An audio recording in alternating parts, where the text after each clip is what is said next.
This week's talk is on humility, and I feel that I had a lesson in humility this afternoon when I went to visit the old folks at the local residential care home. And there was a gentleman there who, I guess he had the advanced stages of Alzheimer's, and he was just sitting in the chair. His face was completely open and relaxed, and it had a light shining in it, and his eyes were calm. There's obviously the stages of Alzheimer's where people are not in such a calm state, but he was at the very progressed end of it. And I just observed him and his energy and his demeanour as very, very humble. And he seemed to have a real... When he saw my dog, his face lit up. He was very connected in the moment to the joy of the dog being there. But he seemed almost devoid, in a sense, of his personality. In the good sense of he seemed ego-less. But he had personality as in he was himself. But there was no sense of I or me in his demeanour or his gestures or the way that he was. And he was very happy to just sit and stroke the dog. And he and I had a conversation, as best a conversation might be, about whatever he wanted to talk about. But there was no sense of wanting to prove himself. He had nothing to prove to me. And I guess, in many ways, what was I doing there? Did I have something to prove to him? I don't know. But he had everything that I think of when I think of humility, this man embodied. And it was a beautiful experience. And humility is... What have we covered so far? We covered acceptance and gratitude and forgiveness and self-care. And humility comes in, I feel, as quite a refined quality. That humility is not something that you can just decide overnight. I'm going to display humility. Because if we do so from a place of wanting to appear humble, then it can seem false, it can seem affected, and it can seem patronising or, at the very best, inauthentic. Humility is not something that we can do. It's something that we have. And it comes with a letting go of wanting to be and prove and do in relationship to other people. So when I care what other people think of me, I am not humble. Even if I am scraping around on the floor, going, I'm not worthy, I'm a terrible person, everyone's better than me. That's still not humility. That's still not being humble. Doffing my cap to everybody and apologising to everybody and being lowly is not humble. For two reasons. Because that does not represent the full power and magnificence of what it is to be a human being. And secondly, because chances are that's not about my position before God, that's about me wanting to keep myself safe. If I play lowly, if I do myself down, if I defer to other people, that's a safe position.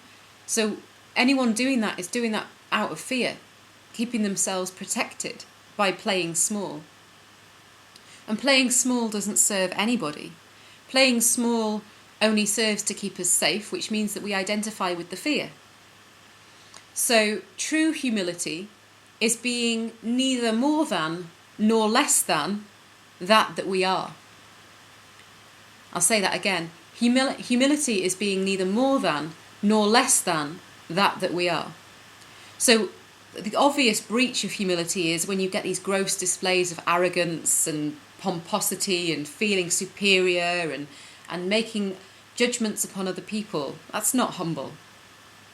But so often is it overlooked that to hide our light under the bushel, so to speak, to be lowly, to do ourselves down, to be negative about ourselves, that is not humble either. That's an inverted pride, a kind of false pride that says, I am worse than everybody else, but I am special because I am worse than everybody else. There's pride in that. And so humility requires us to understand that we are. And I might say that with a capital T, and we with a capital W, and are with a capital A. That we are. Because it is in acknowledging the power and magnificence of the human being that we can play our full and vital role in the world.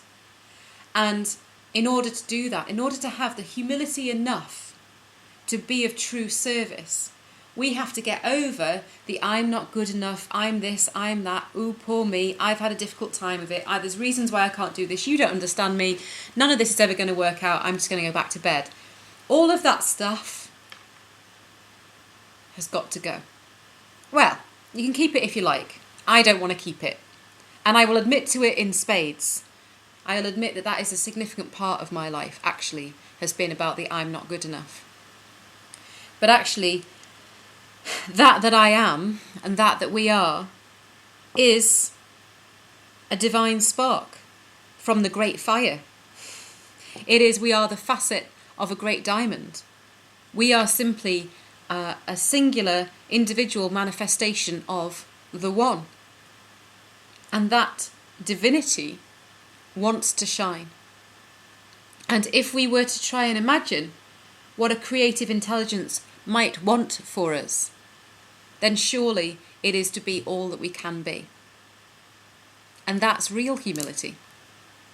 It's not sufficient to try and second guess what it is that we're on this earth to do, because that's a thought process, that's thinking. And thinking is not our friend. What we're on this earth to do is borne out by the joy that we have in living life. When we feel ourselves connected to joy, even for the merest fleeting second, we are connected to God's purpose for us. And so many of us go through life just working and trying and striving and trying to be something worthy, whether it's on paper or in the eyes of our friends and family. We want to be worthwhile. And if I've said one thing before, I'll say it again. It's that we need do nothing. We need do nothing more to be more worthy in the eyes of our Creator. The only thing we need to do is to be, and it's about who we are. And so in terms of taking action to be more of ourselves, it's about stripping away those things that we do and say and think and feel that block us from knowing God and knowing our own divinity. And that tends to be fear. And I'll quote Miranda McPherson, who was the founder of the Interfaith Seminary in London. She talks about the 4 primal fears. The fear that I'm not loved or not lovable. The fear that I am broken and cannot be fixed. The fear that I am bad or evil. And the fear that I'm not good enough. And those 4 primal fears are the 4 primal lies that we tell ourselves, that society tells us, that become instilled in us simply by being. Because as we fall from our remembrance, our connectedness to the infinite and the divine and the source of all, as we fall from that knowing of being one into our individual bodies, those fears creep in, and they exist in all people in some measure. And it is those fears that block us from being everything that we can be. And they are only the veils that prevent us from seeing our true divinity. And so for anybody who really, really wants to embrace their power and to step forward and to do God's will for them, the work is in removing those barriers, not in doing more to prove ourselves worthy of anything, but of allowing those veils to be drawn back, those curtains to be drawn back, to allow in the light. And I feel that what's very important is that, particularly when we're talking about humility, is that we're very attached to those fears and all the myriad of shortcomings of character that come from those fears. They are all part of our identity, part of our persona, and a lot of people are very attached to them. And people are welcome to remain attached to them, but me personally, I would like to be shot at them. And I must remember with compassion and self-forgiveness that they will come back time and time again, that as any of us deepen into our spirituality, as we relax into our awareness of our true spiritual nature, these fears will raise their head time and time again. I don't believe that as a human being we're ever really free of them. They're always got the opportunity to come back. But it is in the daily practice, our spiritual practice, and the application of ourselves in identifying them and asking for divine help to remove them, then we can start to step forward. These are the things that, for all that I have acquired knowledge, qualifications, training, experience, I've gone out, I've sought, I've learned about every religion, I immersed myself totally in intellectual pursuits. There's nothing that I might know in the intellectual mind that will help me be more humble. And there's nothing that I might know in my intellectual mind that will help me get closer to God. Because the intellectual mind has a distinct power relationship with those primal lies. And the more I try to think about them, analyse them, strip them back, find the cause, find people to blame for them, the more I engage with them, the more power I give them. The way to rise above it is to not engage with the intellectual mind, but to invest in time in meditation. The more time in meditation that we spend, meditation being the distancing of oneself from our thoughts, not the absence of thought, although that might be an ideal, but the beginning of meditation is being still long enough to allow the higher mind to observe the thoughts and the emotions and the feelings of the body without judgment. Not, oh, look at you, silly body, having silly pain, or look at you, crazy mind, with your crazy thoughts. No judgments, no judgments. Because what comes to my mind as an image is this hamster wheel, these hamsters going round wheels, that is the human existence, the monkey mind, as the Eastern philosophies talk about. For as long as we're engaged in it, in dialogue with it, it has power. The longer we take in meditation to just sit back and observe and say to myself, I am not those thoughts. Oh, I observe a thought, but I am not that thought. And I observe a feeling in my body, but I am not my body. I observe an emotion, but I am not my emotions. We realise that although the body, the emotions and the mind are intrinsically part of who we are, they are not all that we are.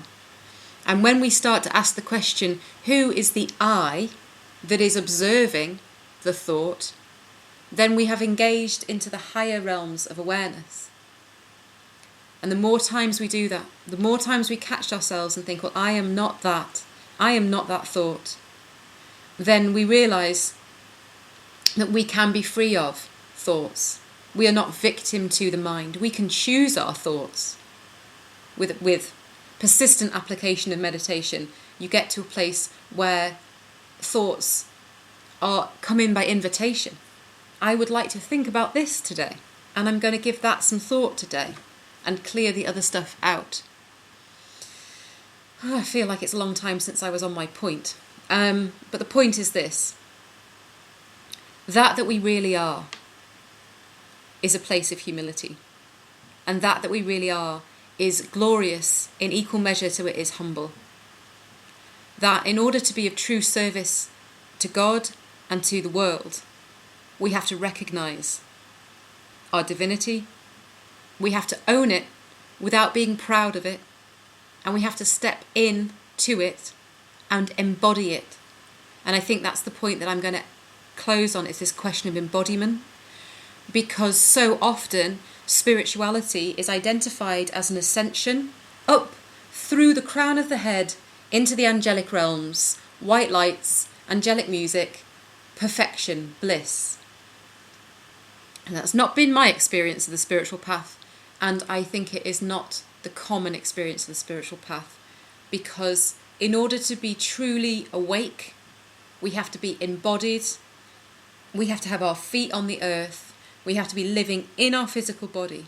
And as we were talking about self-care last week, caring for that physical body, treating it well, eating well, fresh air, exercise, sleeping enough, not poisoning ourselves, taking care of our temple that's been given to us, the gift that's been given to us.